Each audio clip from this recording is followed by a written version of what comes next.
Sa isang picture ngayon na lumabas kung saan tiningnan ni Jaren, sina Yang at JM sa monitor. Kaya ayon pa sa mga netizens, akala nila ang hiwalayan lang ni Andy at Pilmar ang masakit. Pero mas may masakit pa pala yung nakita nila si Jaren na nakatingala lang kina Yang at JM sa monitor. Dagdag pa ng mga netizens, lalong-lalo na sa mga supporters ng JM Yang na kahit JM Yang fans pa sila or JM Yang supporters, nasaktan din sila sa nakita nila kay Jaren. Dahil kahit papano daw, iniidolo din naman nila si Jaren. Dahil isa din naman si Jaren sa mga taong laging andyan kay Yang na nasa loob pa ito ng bahay ni Kuya.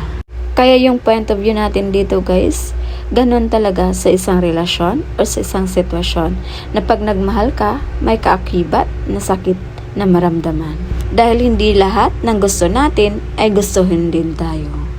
Kaya sa nangyari ngayon na marami ang nasaktan sa mga Jarfiang fans, sana itigil na nila yung pagsiship at pagiging dilulo nila sa Jarfiang. Dahil pag iginiit pa rin nila ang Jarfiang, mas lalo kasing tumatapang sina JM at Fiang. Kaya maging masaya lang tayo kung sino ang makakasama na love team ng mga ex-housemates. So yun muna yung pa-update natin guys. And again, this is Vanellas TV. Thank you for watching.